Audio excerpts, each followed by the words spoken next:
Welcome to Cypress Creek Adventures. Hey there, welcome to this week's episode. It's been quite a while since I've posted a video. We had a really hot summer and just brutal, a high degree, high humidity and high temperatures of hundreds, and for 5-6 weeks in a row. And we didn't cut grass here for more than a month. And the creek's been so low that it's just about grown in. As you can see behind me, previous videos, you know, it's been a full flow right through here.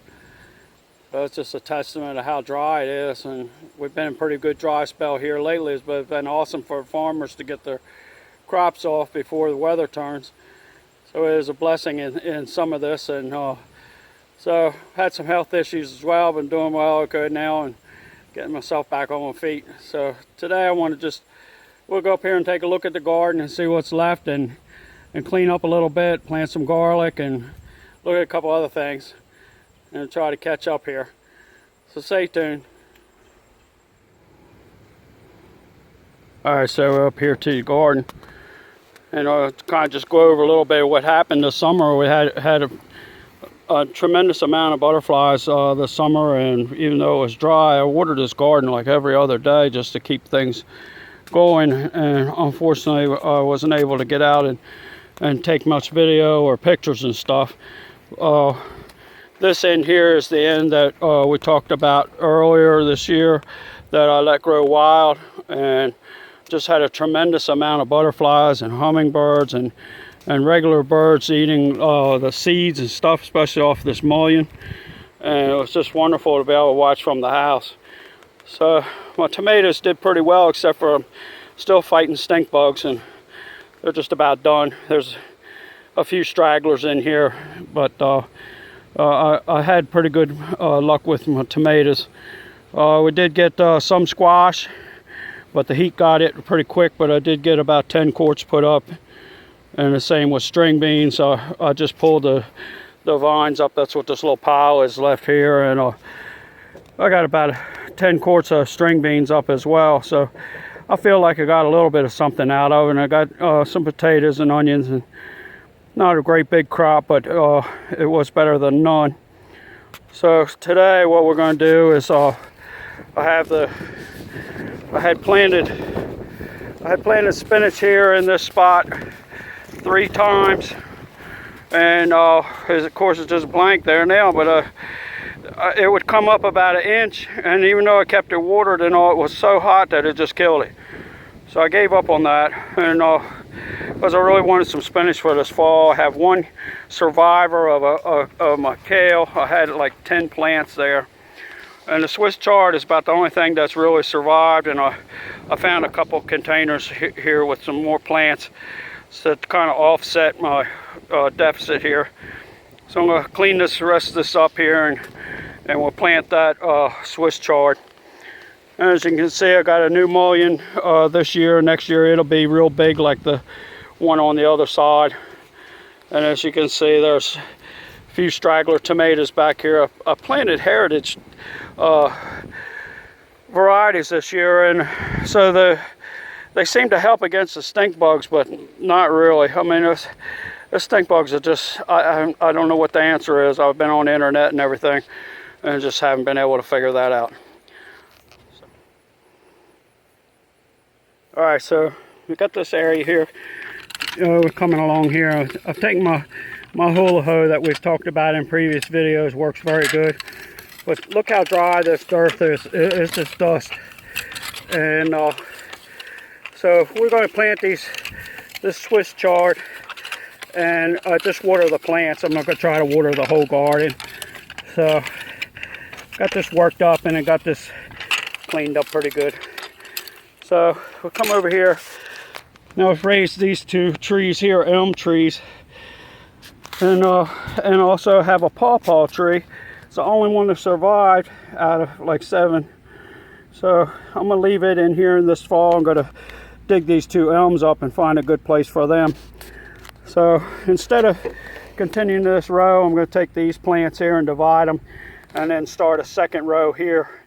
And I'll keep all my greens in the back here, and spring we'll get some more kale, and we'll put over it in this area over here. So we'll go on now and do this planting. All right, so I had these Swiss chard. I got the 2 different colors, and they taste the same, but I like the variety of the color. So we're taking, divide these. We have 3 plants in here, and we have 3 in this one as well. So I have a void here. We'll put 1 in here, and then we'll start a new row here where the trowel is, and just put these parallel along the side here.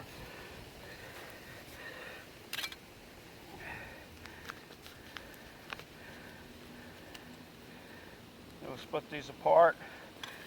Take this out. In here. Leave a little depression here so we can put the water in. It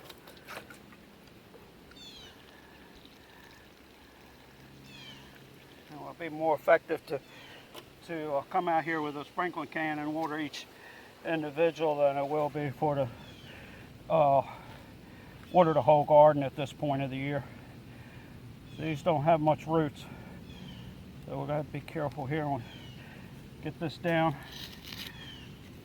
Open this up. Get it down here in the bottom. Get a nice depression around here so it'll hold water. Put this in here. When we get done in an hour or so, I'll come out here and re-water these just to make sure that they got enough. They keep hollering for thunderstorms to come, but I don't believe that. We've been hollering thunderstorms for a couple of weeks, but it's so dry. As I saw there when I was working the ground, it was just dust.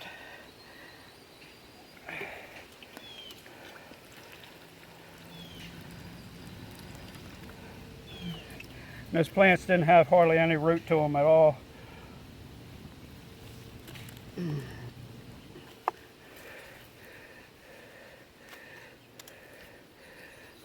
With this here, we'll take and put this one over here where this one died.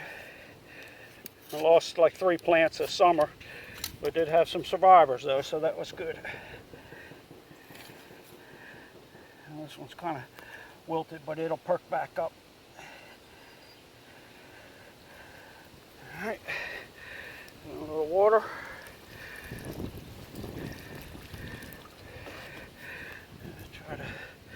Try to direct that so to stay there at the plant. All right, now we have 2 more plants. So as you can see, there's some root there, but it's all the plant is here on this side. So we'll just break this off and then divide them. They're kind of tangled here, but it'll be okay. So then we'll put 1 here.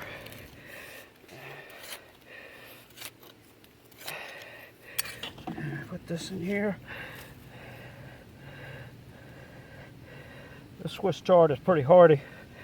It takes some winter cold, and as you can see, it took some heat too. So it was just brutal out here. I did put up some Swiss chard too earlier in the spring.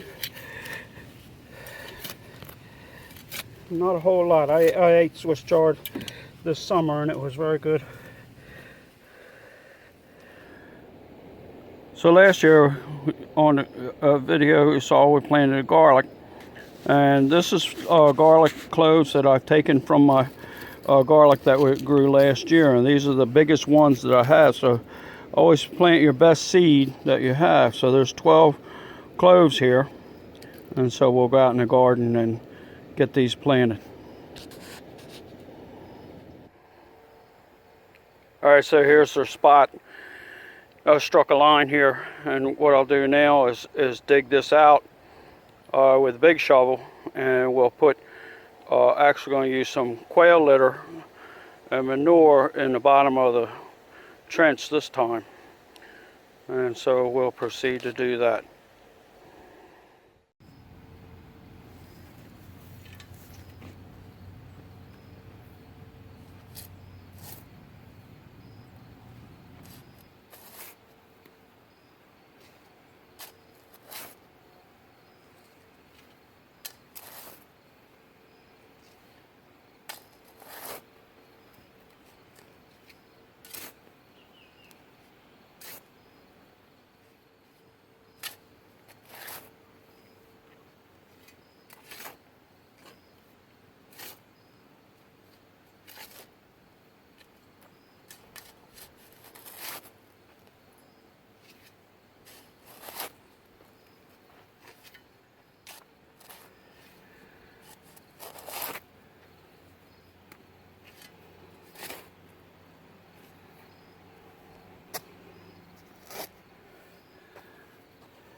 Okay, so you can see now we have a prepped mound, and we put that 5-gallon bucket of quail litter under the bottom, so it'll be help hold moisture, and also that'll give the nutrients that the garlic need without putting a lot of fertilizer on it. And the more fertilizer you put on onions and garlic, the hotter they are. So try to stay more with an organic style to cook, to plant onions and garlic. Okay, so now we have our garlic cloves, and we'll just space them out here before we plant them. And the rest of this row here will probably be onion in the spring, and this was where the string beans were. I always rotate everything, and the garlic was about 5 feet behind me last year. So we'll set these cloves out. And a few more. We'll move this back up a little bit here.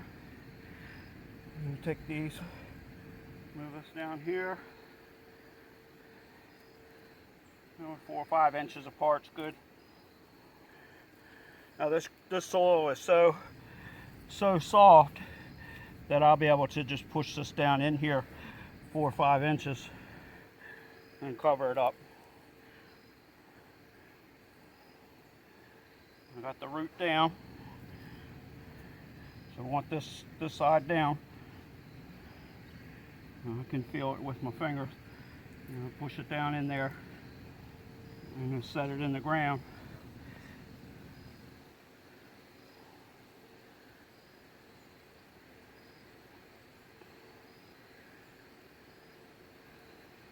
All right, a few more here.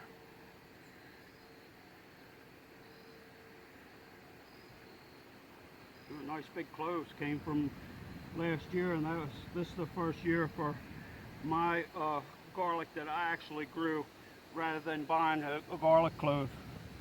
So we'll just pat this off a little bit, just so this tamped down a little bit in case we do get some rain. Got cloudy here, but we didn't get any rain out of it.